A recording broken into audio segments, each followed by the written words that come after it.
Bonjour à tous en direct du salon Batimat. Je suis ravie de vous retrouver, Pauline Polgard, directrice de la rédaction de Bati Actu. Je suis ravie de vous retrouver pour cette édition spéciale. Aujourd'hui, une interview mosaïque avec Julien Hans. Bonjour Julien. Bonjour Pauline. Donc, directeur recherche et innovation du CSTB, que je suis ravie de recevoir aujourd'hui. Le principe de l'interview mosaïque, Julien, donc des images, des mots. Et on vous fait réagir voilà, en quelques lignes. Et je vous propose de commencer tout de suite avec notre premier panneau, recherche et innovation. Vous avez pris un poste il y a quelques mois, en mai dernier, il me semble, au CSTB, la direction de la recherche et l'innovation pour vous. Alors qu'est-ce que c'est ce poste? Comment vous avez pris ce poste? Et surtout votre feuille de route peut-être sur Avenir? Oui, bien sûr, nous avons créé la direction de la recherche et de l'innovation au mois de mai. Précédemment, ça s'appelait la direction de la recherche et du développement. Pourquoi ce petit choix sémantique? Tout simplement parce que nous avons une feuille de route assez claire aujourd'hui en termes de recherche où on sait qu'on a une finalité, qui sont des bâtiments et des quartiers pour bien vivre ensemble, sous une contrainte forte de bâtiments et de villes face au changement climatique. Et que pour ça, on a deux défis majeurs, la rénovation massive du parc et la fiabilisation de l'acte de construire. Et on sait que le sujet, en tout cas dans les moyens, on a ce nouveau sujet de ressources et d'économie circulaire. On va y rajouter une clé de voûte dans nos domaines d'action stratégique qui sont les solutions. Il nous faut des solutions performantes, mais performantes en regard de tous ces enjeux. Et en créant la direction de la recherche et d'innovation, le message auprès de nos équipes est assez clair aussi, c'est si on ne fait pas de recherche sur le terrain aujourd'hui, en fait, on n'est pas dans une logique de transformation du secteur. Et si au cœur de l'innovation, c'est-à-dire notre manière d'évaluer les solutions constructives, on n'est pas non plus dans un ressourcement très fort parce que les choses vont aller vite, alors on ne sera pas dans la transformation du secteur. Or, nous nous sommes dotés de cette ambition, être un accélérateur de la transformation du secteur. Très bien. Alors, deuxième mot, forcément, ça doit vous faire...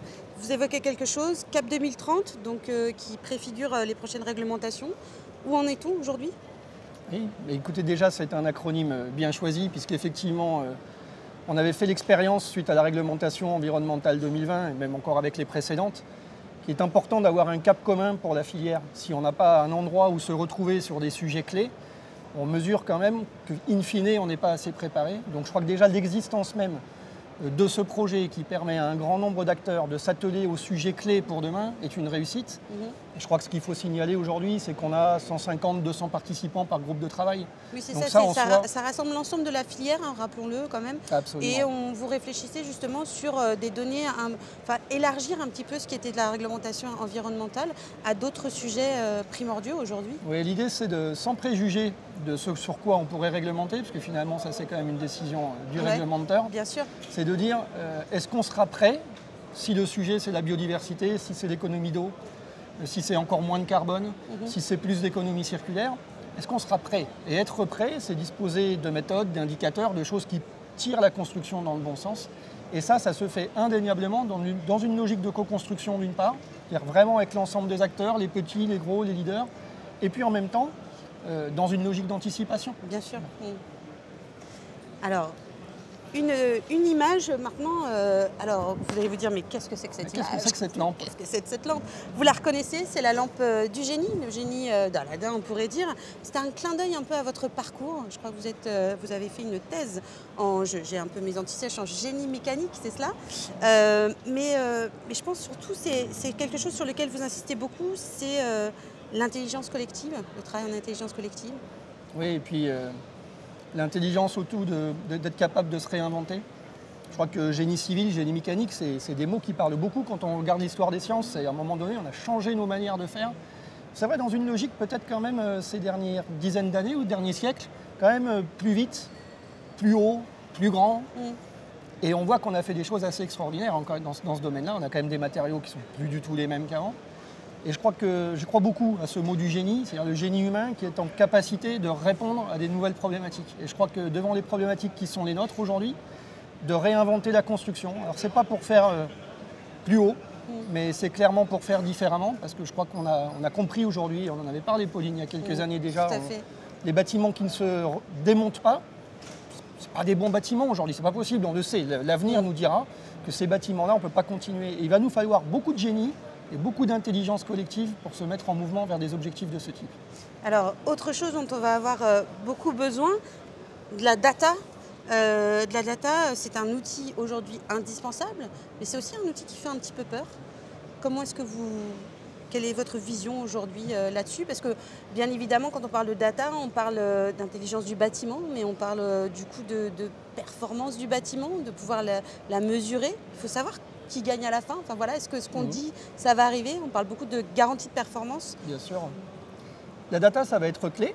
Mais on oublie aussi que dans l'histoire des sciences, pas de tour Eiffel sans avoir des données de traction sur les pièces métalliques. Et là, en fait, on a une émergence de la data sur plusieurs sujets. Le premier que l'on peut mentionner, effectivement, lié à la garantie de performance, ou tout simplement à la performance en service sur tout un tas de sujets, performance acoustique, performance thermique. Le fait d'avoir accès à ce genre de données, par exemple en exploitation, c'est une autre manière d'avoir les performances. Peut-être même de se mettre dans une culture de la performance. Donc ça, c'est un premier axe auquel on croit beaucoup. C'est d'être plus orienté vers la performance de terrain et pour ça la data a un rôle clé à jouer.